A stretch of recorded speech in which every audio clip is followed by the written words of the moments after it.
We've got to get into this in some detail here. We live in a country where we all agreed that we're all endowed by our Creator. And if that means our Creator made us, that means He's given us talents and abilities.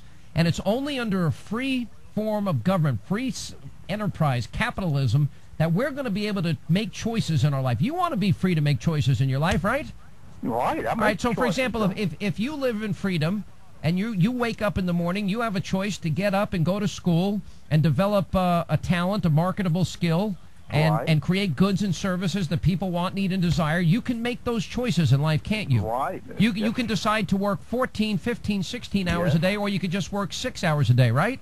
Yes. That's choices. And those people that work harder are probably more likely to be successful, aren't they? That's correct. And those people that really, really dedicate their lives to being the best they can be, they're maximizing their chances of, quote, being rich, aren't they? That's correct. And that's not a bad thing, is it? No. No, but then why do you use it as a pejorative? Why do you act, wow, the rich are getting richer? Don't people, when have we gotten away from this notion that we're the land of the free and the home of the brave, and that people are responsible for their own lives in some way? Well, that's true, too, but what I'm saying, Sean, it seems like when I say rich, that means that I'll walk all over you and because I'm rich. That's not necessarily the fact.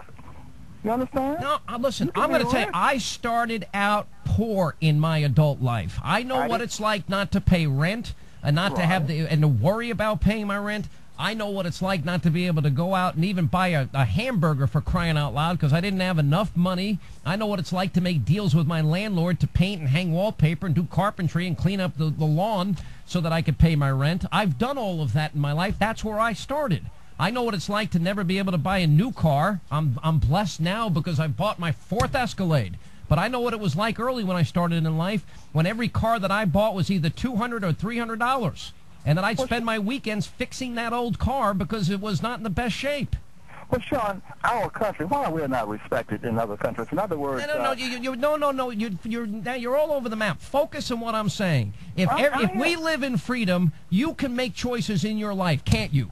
I'll agree. So then why do we want to depend on the government to give us our health care and give us our daycare and give us our college and give us our dental care and give us our housing and give us our cars?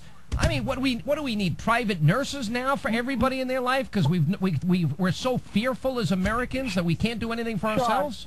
Sean, not necessarily. What I'm saying is, let's say something should happen to that tornado or something happen. We all have to join together. That's not the same thing. Absolutely. After Katrina, I personally, out of my pocket, I packed 2 full buses full of water and money and sent it down to New Orleans. Well, and every other American stepped up, and we were sending baby formula and blankets and clothing and food and money and supplies. Americans are the most generous. Those rich people are the most generous people on earth. Sean, explain one thing to me if you don't mind. All right, I'm sorry. You're getting me passionate. No, I want you to explain. Listen, I'm a liberal, and I want you to explain why am I a liberal. I want to ask you a question. I want to know why you put your faith, your hope, your trust, your belief in a government that bankrupted Social Security and Medicare, and why you think your government's capable of running health care and providing security for you in your life, and why you don't want to take the God-given gift of freedom and run with it and be responsible for your own life. Explain that to me.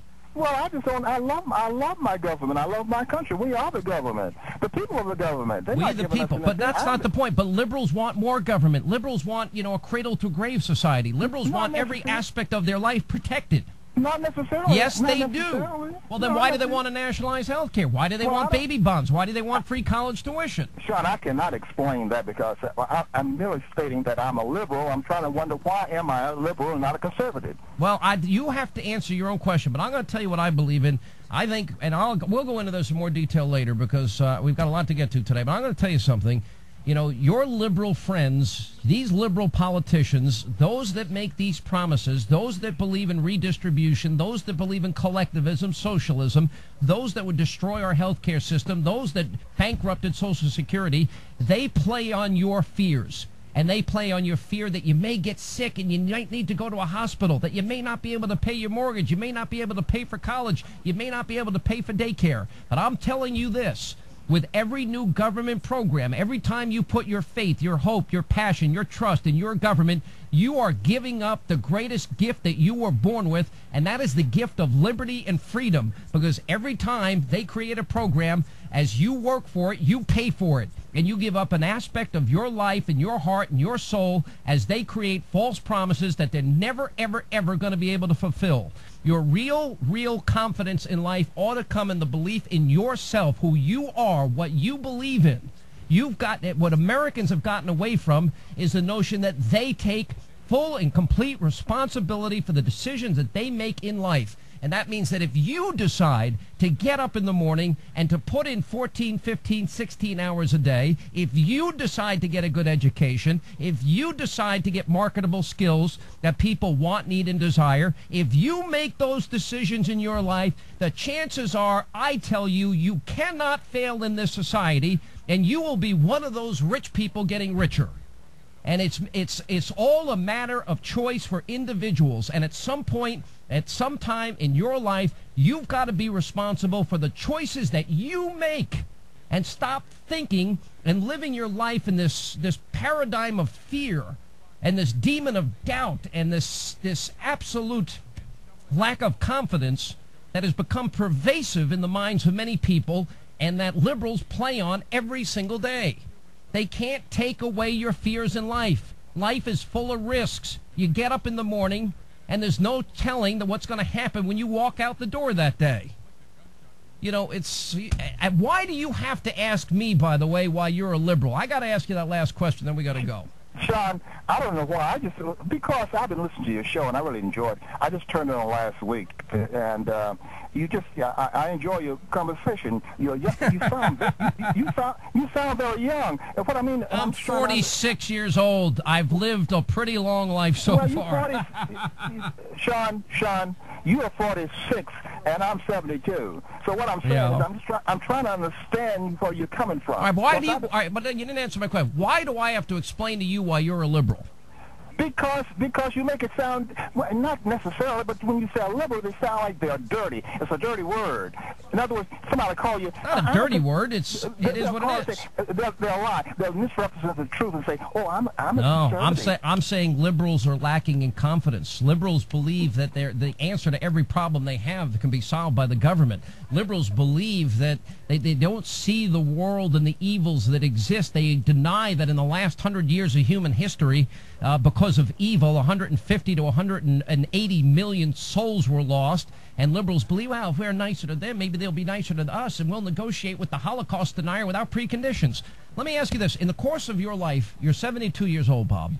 Yes. In the course of your life, you've met responsible people, haven't you? You've met people that take care of themselves and that are the masters of their own destiny, haven't you? That's true, including myself, yeah. And you've met people that take care of their families and are good fathers and good mothers, and they raise their children and instill good values in them. Haven't you met those people? Yes. And then you've met a bunch of people that choose not to work hard in their lives, haven't you? Oh, yes. And you've met a bunch of people that choose to drink and smoke and live the good life, haven't you? Yes. And they've all paid the consequences for their own individual decisions, haven't they? Yes. And are you really, in the 72 years of your life, are you confident in any way in your government's ability to really do anything or get anything accomplished properly? Or do you think, as I do, that Washington and government in general is broken? It is, Sean. No, answer that. It's broken. It is broken. It's broken. So you can't be a liberal anymore and believe that these false promises of government officials that are accumulating power with our money can really solve our problems, can they? That's true. You know what I'm going to do? I have listened to you, and I'm going to think about it. Breathing, because I just enjoy listening to you, because it's just something I don't know. There's a quality to me. Well, I'm going to tell you what. Maybe it's the quality. Maybe it's the quality.